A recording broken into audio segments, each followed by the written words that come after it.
você acha que precisa para começar a investir? Muita gente pensa que para isso tem que ter um volume de dinheiro substancial, um patrimônio já estabelecido, só que não. Na prática, podemos investir qualquer valor, mas é esse valor pequeno que vai garantir a sua segurança financeira que eu falei nesse outro vídeo? Claro que não. Os investimentos irão render proporcionalmente aos valores que foram aplicados. Então, logicamente, que não dá para esperar ganhar R$1.000 investindo R$10 numa renda fixa conservadora. Ainda que esse rendimento de uma renda fixa, por exemplo, tenha um rendimento pequeno, que ainda assim sempre vai ser maior que uma poupança, o maior valor em investir, ainda que poucos recursos, está em se sentir investidor, se tornar um investidor. Mesmo que os seus ganhos sejam pequenos, de centavos, o valor desse investimento está justamente na virada de chave que isso vai fazer na sua mentalidade, no sentido de te transformar em um investidor. Quando você começar a ganhar mais dinheiro, naturalmente você vai começar a aportar mais, porque você já vai entender como funcionam os investimentos e os benefícios que eles trazem para o crescimento do seu patrimônio no longo prazo, e aportando mais você acelera esse processo. Muitas vezes a percepção desses fatores acaba servindo como estímulo para ir atrás de ganhar mais dinheiro. E aqui eu não estou falando de ganhar aquele dinheiro fácil que eu falei no outro vídeo. Às vezes a pessoa nem estava pensando nisso, mas percebeu esse estímulo de ter mais renda passiva e acaba se esforçando para ganhar mais e melhorar de vida. Quanto mais dinheiro investido,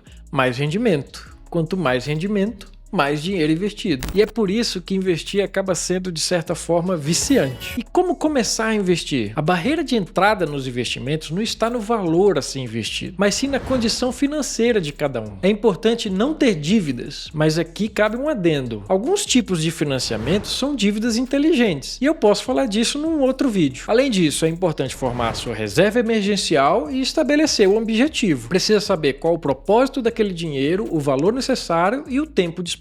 Se você está começando agora, tem poucos recursos e talvez não queira já começar a investir em renda variável por alguma aversão ao risco, tudo bem. Comece leve, aos poucos, investe fofo. Pode ser na renda fixa mesmo. Mas o importante é se manter sempre atualizado e aprendendo para que você possa avançar nos seus investimentos. No meu ponto de vista, principalmente se você está começando agora e não tem tantos rendimentos assim, eu acho interessante já entrar na renda variável, nem que seja com um valor pequeno, justamente quando se tem poucos recursos para investir. Porque se acontecer de seus rendimentos na renda variável serem negativos, serve como aprendizado. E é quando você vai poder observar na prática que o interessante da renda variável está justamente no longo prazo, que não adianta você olhar o seu rendimento caindo agora e achar que já deve sair, que vai tudo desabar, porque dessa forma você só vai perder dinheiro. Mas tudo bem se quiser aprender enquanto está somente com investimentos em renda fixa. Só não deixe de seguir aprendendo. Você só vai aprender de verdade fazendo, colocando o próprio dinheiro na mesa. E na renda variável, se começar a ser ousado demais, pode ser que você se surpreenda e acabe percebendo que o mercado não tem pena de ninguém. O importante é sentir como investir na prática e ganhar experiência. Aos poucos você vai aprendendo quais as métricas a analisar. E quanto mais você aprende, mais confiança e menos medo você vai sentir. Mas independentemente se você já vai entrar na renda variável ou não, é importante sim ter recursos na renda fixa. E as aplicações nela podem ser desde as mais conservadoras até as mais rentáveis. Na renda fixa existem opções para você ter acesso aos seus recursos de forma imediata, ou seja, com a liquidez imediata, e também existem opções para você emprestar esses recursos por um certo prazo. Após esse prazo, você recebe o valor investido mais os juros contratados, que podem ser pré-fixados, que é um valor de juros que não se altera ao longo desse prazo, ou pós-fixados, que podem variar com a inflação ou com o CDI, que está intimamente ligado à Selic. Mas essa é uma opção de renda fixa mais conservadora, que geralmente possui garantia do FGC ou está aplicada em títulos públicos,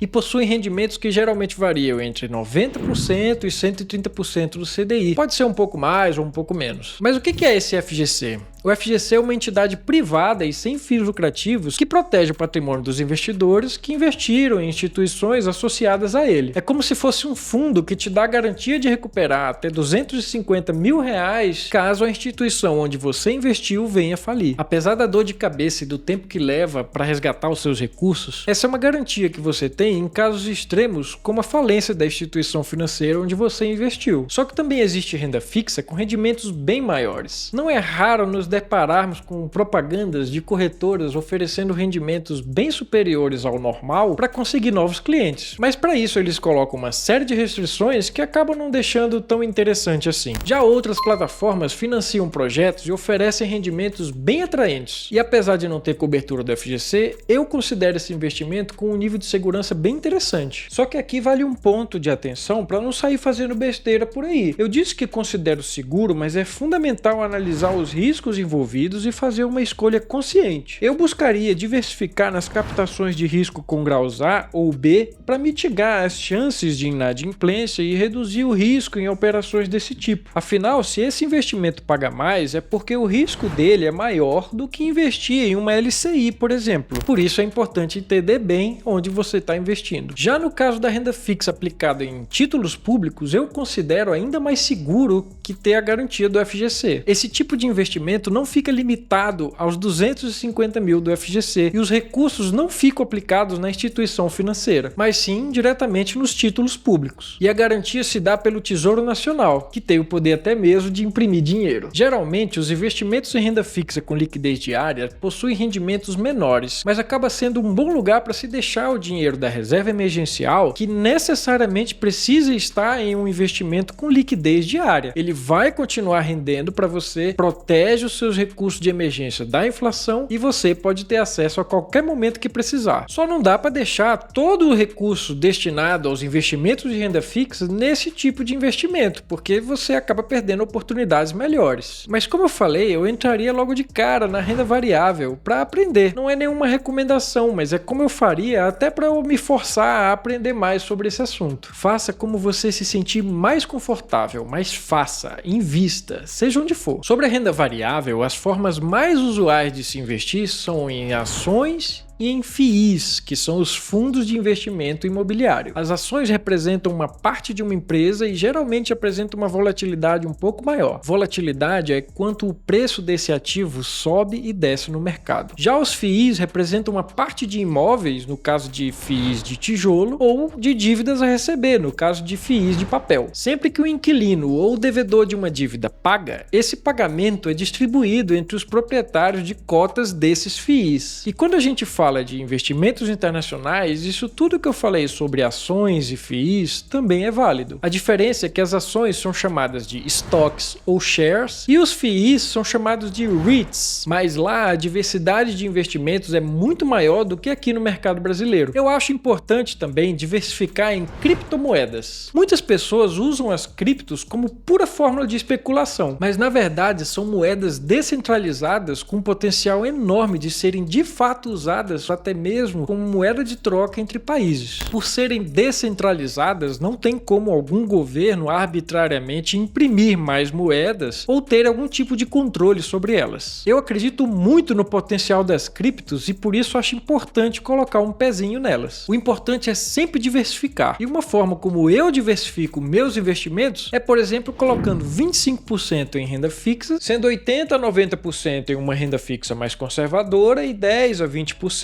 numa renda fixa mais rentável. Mas dependendo das oportunidades e do risco que eu analiso de cada investimento, eu posso alterar a minha exposição em cada uma delas. 15% em criptomoeda, 30% em renda variável, sendo 40% em FIIs e 60% em ações. 30% em investimentos internacionais, seguindo o mesmo padrão do investimento aqui no Brasil, com 40% em REITs e 60% em stocks. Mas esse não é um modelo engessado que você deve fazer. Isso é como eu faria. Inclusive, eu posso fazer algumas alterações nesses valores dependendo das oportunidades do momento. Então, busque entender melhor como adaptar os investimentos ao seu perfil. Ao longo do tempo, eu vou detalhar melhor sobre cada um desses investimentos. Então, acompanhe o canal para melhorar ainda mais os seus ganhos.